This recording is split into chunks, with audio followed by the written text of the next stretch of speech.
You can't just dive right into the deepest water. Some things only show up after you've had some time to prepare. Thoughts will also come back from the first two bias conversations that paint a picture bigger than just these words.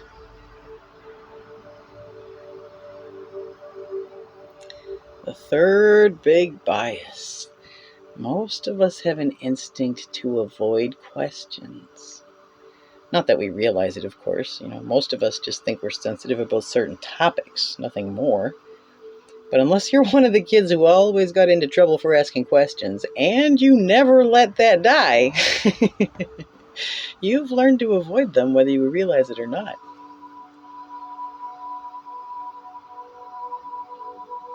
They can feel so overwhelming, can't they? Especially when you don't feel safe talking about them. And they feel like a problem to people who want you to do what they want. Too often, people only use them when they want others to agree with them, even though they say they just want you to understand.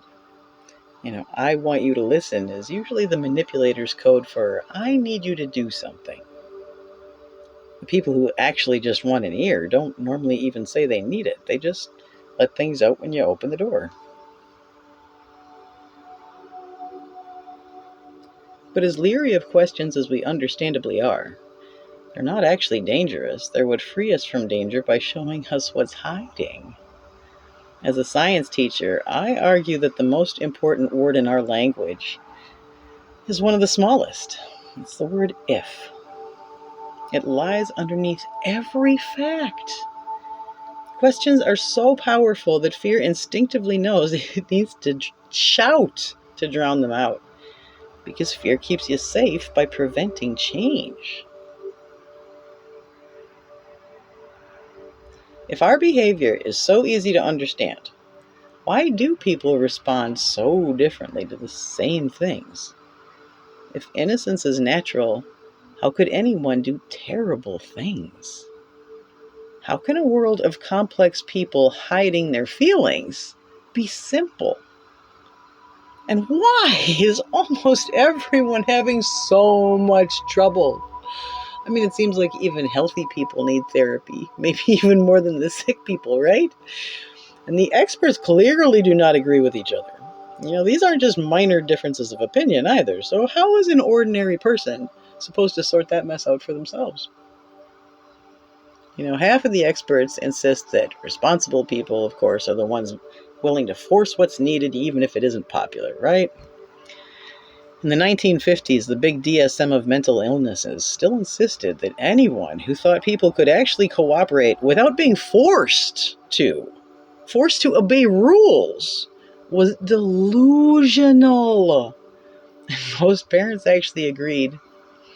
This crowd is well known for mercilessly attacking anyone disagreeing with their own rules, in the name of protecting everyone, especially if they demonstrate better results. Questions are seen as dangerous, if not outright defiant, to people who are afraid.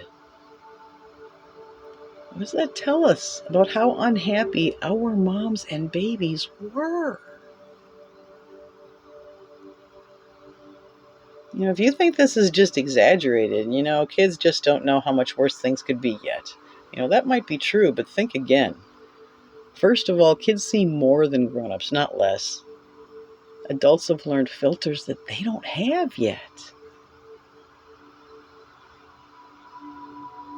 Secondly, enforcing control in order to supposedly solve problems prevents healing. So things are going to get worse with time despite even the very best intentions and effort. The hard truth is, in a world of fear, grown-ups are way less mature than the kids, not the other way around. Professionals are supposed to be the ones who have the experience to handle the hard questions, right?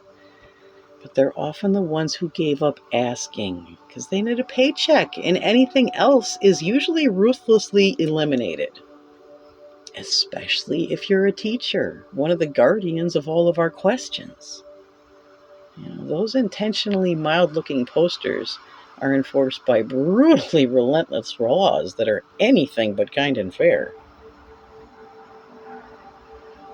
They figure authority is all they have to prevent everything they know best from experience.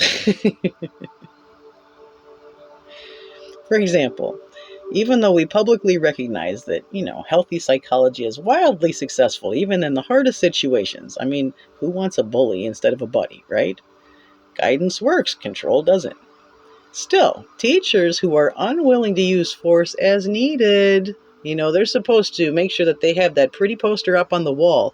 But if they're not willing to use the green side now and then, they're still getting routinely blacklisted for making it harder for their colleagues to enforce discipline. Not because the kids are acting out more when there's no rules, but because they aren't.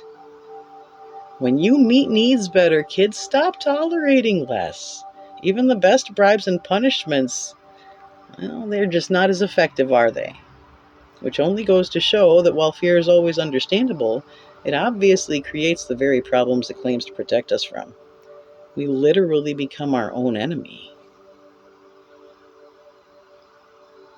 Which is the other half of the expert crowd's point, right?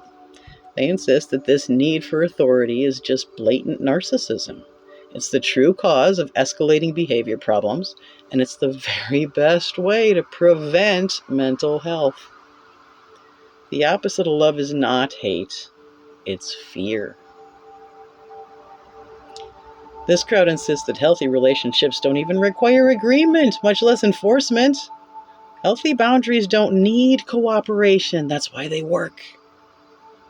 They insist that taking any side is exactly what prevents complete cooperation, which children are actually naturally best at.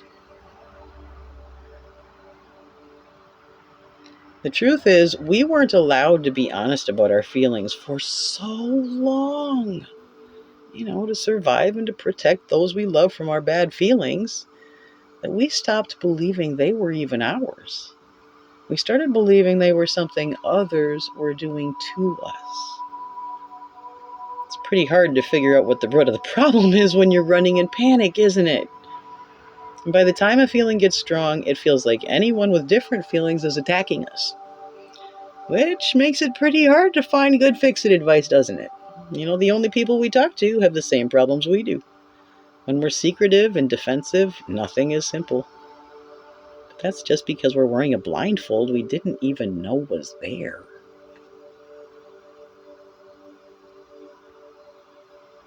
Just because our elders were literally scared stupid by a lifetime of war, that is no offense to anyone. Just because innocent children can be bullied into violence and don't know how else to respond, just because most of our training is underneath our awareness, doesn't mean nothing else is possible or natural. Everything becomes possible when we have the courage to grow.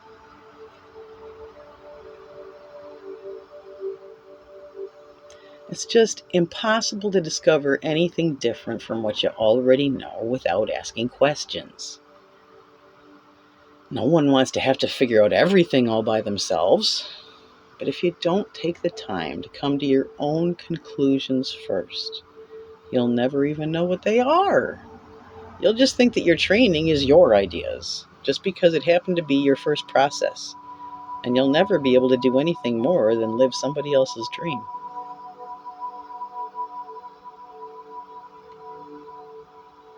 The questions are always safe to ask if you think about it. Getting bad results is not failure. It's learning exactly what you wanted to know. Even bad results is good results when you wanted to know what would happen. It's not getting the wrong answer that stops you. It's that you stopped asking questions. Those who keep asking keep making progress instead.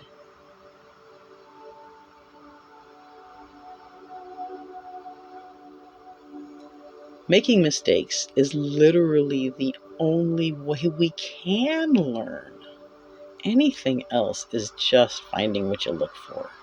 It might feel more comfortable, but it is guaranteed to be disastrously incomplete. Mistakes are actually the true road to sustainable harmony. You got to make sure things work, don't you?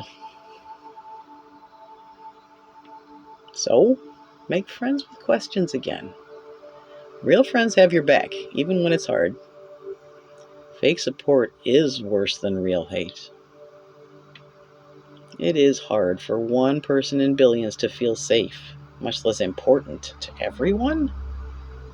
But we are, according to both science and spirituality. Questions let us see what life already knows. Unity is not the absence of differences, it's the celebration of them.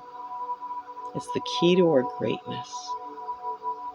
Life isn't blinded by what we can't see.